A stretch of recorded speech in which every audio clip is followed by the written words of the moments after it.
1457년 늦가을, 강원도 영월.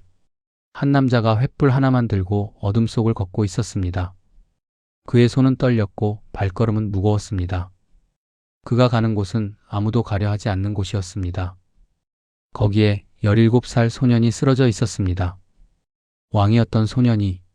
그 소년의 이름은 이홍이. 우리가 단종이라 부르는 조선 제6대 임금이었습니다. 이 몸을 묻어줄 사람이 없다. 그날 밤 조선의 신하들은 모두 집안의 문을 걸어 잠갔습니다. 왕의 시신에 손대는 자는 삼족을 멸한다는 엄명이 내려져 있었기 때문입니다. 아무도 움직이지 않았습니다. 아무도 감히 그럴 수 없었습니다. 오직 한 사람, 영월의 호장 어몽도만이 홀로 그 어둠 속으로 걸어 들어갔습니다. 여러분, 지금 이 순간 한 가지 질문을 드리겠습니다. 그는 왜 그랬을까요? 두렵지 않았을까요? 자신의 가족이 걱정되지 않았을까요? 이 질문의 답은 이 영상의 마지막에서 드리겠습니다. 지금부터 역사적 사실로 본 단종과 어몽도의 이야기 속으로 들어가시죠. 단종, 비극으로 태어난 왕. 조선 세종 23년 1441년 경복궁 안에서 한 아기가 태어났습니다. 이름은 이홍이. 세자 문종의 아들이었습니다. 하지만 이 아이의 탄생은 처음부터 비극을 품고 있었습니다. 아이의 어머니 현덕왕후 권씨는 아이를 낳은 지 단 하루 만에 세상을 떠났습니다. 어머니의 품을 한 번도 느끼지 못한 채 이 아이는 세상에 홀로 남겨졌습니다. 아버지 문종은 병약했습니다. 세종의 뒤를 이어 왕위에 올랐지만 재위 2년 3개월 만에 세상을 떠났습니다. 1452년의 일이었습니다. 그해 12살 이홍이가 왕위에 올랐습니다. 바로 단종입니다. 12살. 여러분이 12살이었을 때를 생각해 보십시오. 어머니 아버지 품에 있어야 할 나이입니다. 그런데 이 소년은 어머니도 아버지도 형제도 없이 조선의 최고 권좌에 혼자 앉아야 했습니다. 조선 왕조실록은 단종에 대해 이렇게 기록합니다. 성품이 온화하고 총명하나 나이가 어리고 의지할 곳이 없었다. 이 짧은 기록 안에 얼마나 큰 슬픔이 담겨 있는지요. 하지만 소년 왕의 진짜 비극은 이제부터 시작이었습니다. 왕실에는 그의 숙부가 있었습니다. 수양대군. 훗날 세조가 되는 사람입니다. 계유정난, 권력은 어떻게 인간을 파괴하는가? 수양대군 이유. 그는 세종의 둘째 아들로 뛰어난 무인이자 야심가였습니다. 어린 조카가 왕위에 앉아있는 것을 보면서 그는 무슨 생각을 했을까요? 역사는 그 답을 냉혹하게 기록했습니다. 1453년 음력 10월 10일 계유년의 밤, 수양대군은 군사를 이끌고 대신들의 집을 급습했습니다. 당시 어린 왕을 보필하던 좌의정 황보인, 우의정 김종서, 이들은 그날 밤 살해당했습니다. 단종의 실질적 후견인이었던 두 대신이 한순간에 사라졌습니다. 이것이 바로 역사가 계유정난이라 부르는 사건입니다. 여러분, 이 장면을 상상해 보십시오. 12살 소년이 깊은 밤 궁궐 안에서 이 소식을 들었습니다. 자신을 지켜주던 사람들이 모두 죽었다는 소식을. 그 소년은 무슨 생각을 했을까요? 어디로 도망쳐야 할지도 몰랐겠지요. 도망칠 곳이 있었다 해도. 계유정난 이후 수양대군은 모든 권력을 장악했습니다.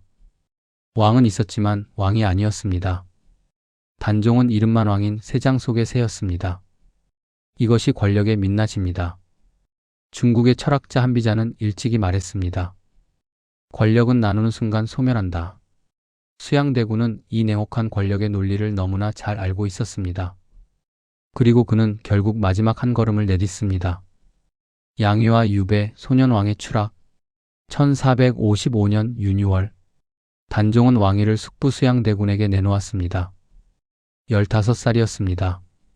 조선 왕조실록에는 양이 당일의 기록이 짧게 남아 있습니다. 추상이 눈물을 흘리며 선의의 교서를 내렸다. 15살 소년이 눈물을 흘리며 왕위를 내놓았습니다. 그는 왕위를 빼앗긴 것인가요? 아니면 스스로 내준 것인가요? 선택의 여지가 있었을까요? 왕위를 내놓은 단종은 상황이 되었습니다. 겉으로는 예우를 받는 듯 보였지만 실상은 감시와 고립의 나날이었습니다. 1456년 성산문 박팽년 등이 단종의 복위를 도모하다 발각됩니다. 이것이 바로 사육신의 복위 사건입니다. 사육신 사건을 빌미로 세조는 단종을 노산군으로 강등시키고 강원도 영월의 청령포로 유배를 보냈습니다. 청령포, 삼면이 강으로 막힌 천혜의 감옥 같은 곳입니다. 단종은 거기서 홀로 지냈습니다. 오직 시녀만이 그를 시중들었습니다. 그 좁은 땅에서 소년왕은 하늘을 바라보며 무슨 생각을 했을까요? 영월에는 지금도 단종이 지었다는 시가 전해집니다. 천만리 머나먼 곳에 고운님 여의 없고 이 몸 홀로 남아 무엇을 하리오. 이 시를 읽으면 그 시절 소년의 마음이 들리는 듯합니다. 사육신의 죽음, 충절이란 무엇인가? 지금 여러분께 한 가지 질문을 드리고 싶습니다. 충절이란 무엇인가요? 맹목적인 복종인가요? 아니면 옳은 것을 향한 흔들리지 않는 의지인가요?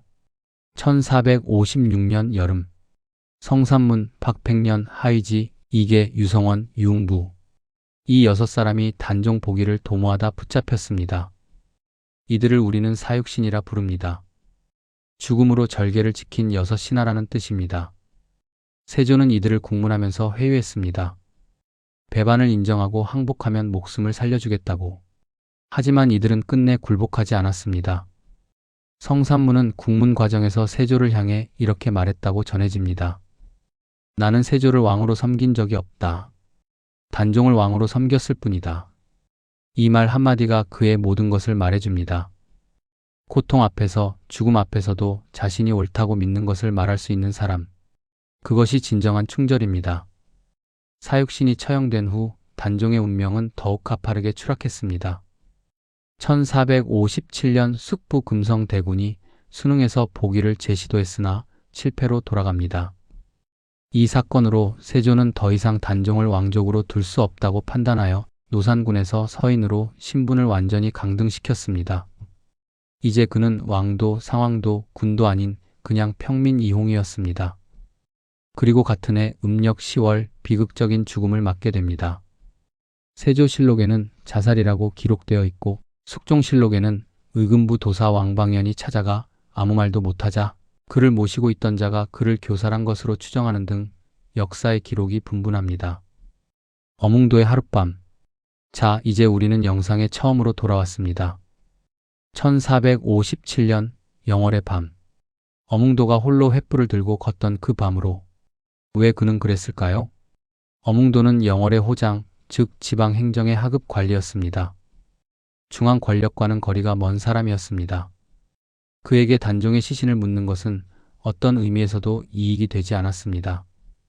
그러나 그는 행동했습니다. 조선 왕조실록은 어몽도에 대해 단 몇 줄만 기록합니다.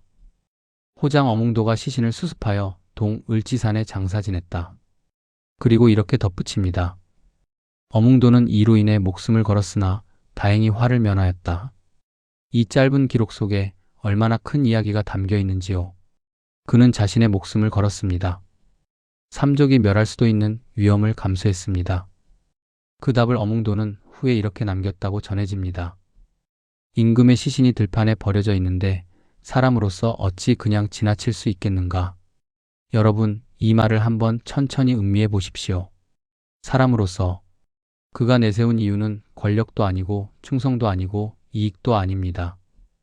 단지 사람으로서라는 한마디였습니다. 영월 엄씨의 선산인 동을지산에 안장을 마친 어몽도는 단종이 입고 있었던 옷을 가지고 계룡산의 동학사로 향했습니다. 그곳에서 생육신 중에 한 명이었던 김시습과 함께 단을 쌓고 초원을 부르며 제사를 올린 후 종적을 감추었습니다. 후손들의 구전에 의하면 이후 군의군의 조림산에 응거하다가 생을 마감했다고 역사는 기록합니다. 독일의 철학자 임마누엘 칸트는 말했습니다. 인간을 수단이 아니라 목적으로 대하라. 칸트가 어몽도의 이야기를 알았다면 분명 그를 도덕 철학의 가장 완벽한 예로 들었을 것입니다. 어몽도가 묻어준 단종의 무덤은 훗날 영조 때 장릉으로 격상됩니다. 1698년 숙종은 단종을 왕으로 복위시켰습니다. 그리고 어몽도의 충절을 높이 평가하여 충의공이라는 시호를 내리고 병조 참판으로 추증했습니다. 어몽도의 후손들에게는 군역과 자벽을 면제해주는 혜택을 내렸습니다. 역사는 결국 옳은 사람을 기억합니다.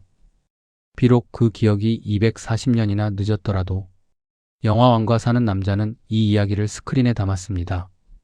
천만 관객이 이 이야기에 눈물을 흘렸습니다. 왜 우리는 울었을까요? 단종의 비극 때문이었을까요? 사육신의 충절 때문이었을까요? 아니면 혹시 어몽도 때문이었을까요? 두려움을 딛고 목숨을 걸고 단지 사람으로서 옳은 일을 한 남자.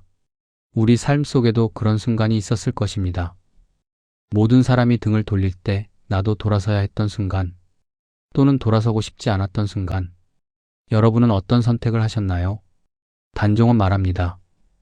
천만리 머나먼 곳에 고운님 여의 없고, 어몽도는 행동으로 말합니다. 이 사람만은 내가 지키겠다. 이것이 철학이 우리에게 전하는 메시지입니다. 권력은 잠시이고 역사는 길며 사람의 마음은 영원합니다. 시니어 지킴이 채널을 찾아주신 여러분, 오늘도 함께 해주셔서 감사합니다. 좋아요와 구독은 이 이야기가 더 많은 분께 닿을 수 있게 해주는 가장 큰 힘입니다. 다음 영상에서 또 만나겠습니다.